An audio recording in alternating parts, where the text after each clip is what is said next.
meu nome é Carissa Vieira e muito se falou do Zé do Caixão nos últimos dias, né? Por conta da notícia que o ator Elijah Wood, né? Ele vai produzir um remake do filme À Meia-Noite Levarei Sua Alma, né?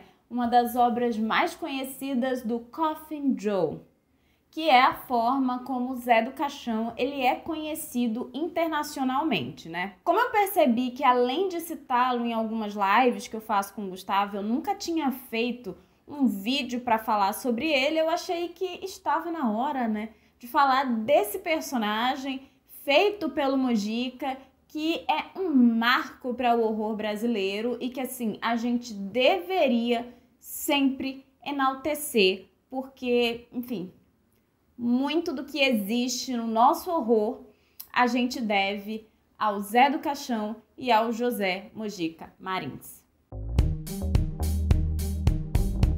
Apesar de basicamente todos os brasileiros conhecerem o nome Zé do Caixão, é curioso como boa parte dos brasileiros, né, eles não conhecem a história desse personagem e a importância dele para o nosso cinema, né? Muitos também não conhecem a história do José Mojica Marins, o realizador que criou o Zé do Caixão, e não fazem ideia de como o cinema brasileiro ele deve sim ao Mojica. Ainda hoje, muita gente enxerga o Zé do Caixão como um personagem cômico, meio tosco, e assim, na verdade não é nada disso. Então eu tô aqui para falar um pouquinho sobre a trajetória do Zé do Caixão, sobre quem é o Zé do Caixão, como é que ele foi criado, né? Como o Mojica deu vida a esse personagem. Para quem não sabe, o José Mojica Marins é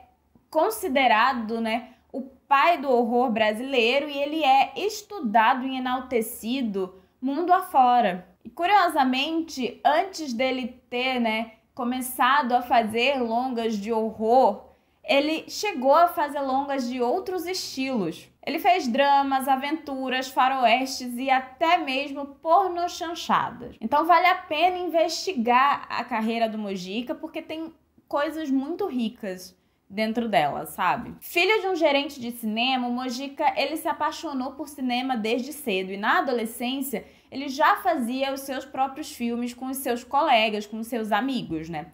Quando ele se tornou adulto, ele conseguiu dinheiro e ele fez 2 filmes logo de cara. Só que os seus 2 primeiros filmes, eles não foram exatamente o que a gente chama de sucessos comerciais.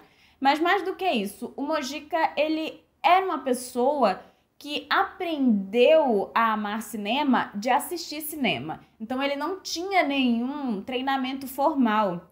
E seus próprios colegas, né, de filmagem, eles questionavam isso. Por causa disso, né, ele teve o seu estilo de filmagem desprezado por muitas pessoas. Só que a grande questão é que o Mojica, ele era uma figura com muita criatividade. E foi por causa dessa criatividade e após os seus primeiros filmes serem um fracasso, que ele resolveu criar um filme de horror. E foi aí que surgiu o À Meia-Noite Levarei Sua Alma, que é um filme que, quando ele fez, ele não imaginaria que seria a obra que mudaria a sua carreira completamente. À Meia-Noite Levarei Sua Alma é considerado o primeiro filme de horror brasileiro e foi a partir daí que o personagem Zé do Caixão foi criado. Nele a gente tem um coveiro extremamente cruel, extremamente sádico e que ele tem o desejo, né, de ter um filho. Ele é odiado pelas pessoas da cidadezinha em que ele vive, mas ele quer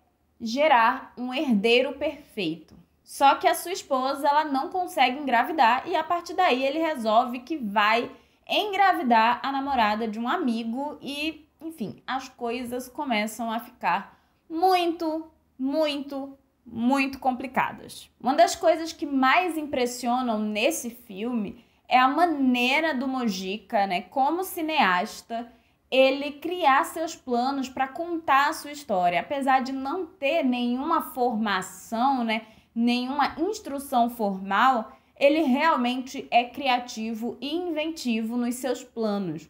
Então é muito interessante de observar. Outra coisa interessante é que o Zé do Caixão, né, o personagem, ele foi criado sem se inspirar, né, sem se basear em nenhum personagem clássico, né, em nenhum mito clássico, tipo o lobisomem, o vampiro, enfim, o Zé do Caixão não é nada disso. O personagem veio para o Mojica através de um sonho onde ele se via, né, sendo arrastado por essa figura até o seu próprio túmulo. E já o nome Zé do Caixão vem de um mito bem antigo, uma lenda sobre um ser que viveu há muito tempo atrás na Terra e que logo em seguida virou um ser de luz para depois de bastante tempo voltar à Terra.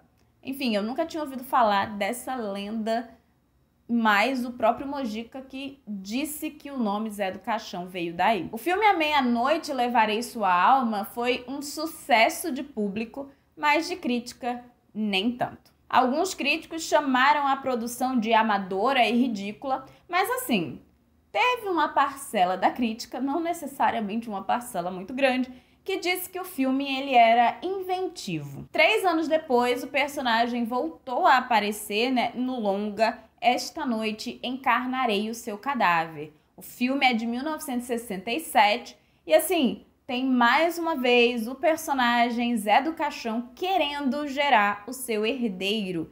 E para isso ele vai pegar várias mulheres para tentar fazer com que ele tenha o herdeiro perfeito. E obviamente todas as características de crueldade do personagem voltam a aparecer nesse longa. E para encerrar a trilogia do Zé do Caixão, em 2008, muitos anos depois do segundo filme, tá? Por questões financeiras, ele teve muita dificuldade para fazer esse terceiro longa, mas enfim, em 2008 foi lançado Encarnação do Demônio. Nesse longa, após viver 10 anos em um manicômio, ele finalmente é solto, né?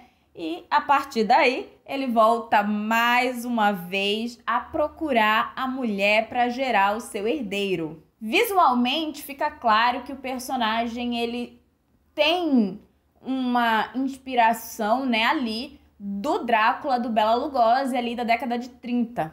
Mas o Mojica também acrescentou unhas gigantescas, que eram uma marca registrada do Zé do Caixão e que faz uma referência ao Nosferatu, né? Mas, além disso, o personagem, né, o Zé do Caixão, ele traz também alguns elementos tipicamente brasileiros. Então, ele é um personagem tipicamente brasileiro. Apesar de ter sido desprezado, né, pela crítica brasileira, é curioso observar que lá fora o Mojica ele foi aclamado. Ele participou de muitas mostras, ganhou muitos prêmios e foi reverenciado e é estudado em alguns lugares até hoje, né? Só que mesmo assim, dentro do Brasil, né, o personagem teve, enfim, uma carreira na televisão. Ele apresentou durante alguns anos, na década de 90, o programa Cine Trash, onde apareciam vários filmes de horror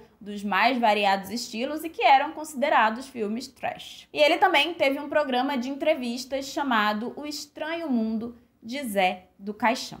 Apesar de ser conhecido no Brasil, de verdade o reconhecimento aqui no país nunca foi igual ao reconhecimento lá fora, né? Ele nunca participou de tantas mostras, de tantos festivais internacionais e ele nunca ganhou tantos prêmios aqui, ele nunca teve essa aclamação tão grande dentro do Brasil. E eu acho que já passou da hora do Zé do Caixão ele começar a ser reverenciado no nosso país. É óbvio que assim alguns estudiosos do tema falam dele, mas ele ainda é visto por muitos como um tipo de chacota, um tipo de piada. E na verdade o Zé do Caixão é extremamente importante para o cinema nacional. Então já passou da hora, né, do brasileiro começar a enaltecer não só o personagem, como o José Mojica Marins, porque o que ele fez foi incrível. Comenta aí embaixo se você já viu algum dos filmes do Zé do Caixão, se você conhece mais da história do José Mojica. E é isso. Tchau!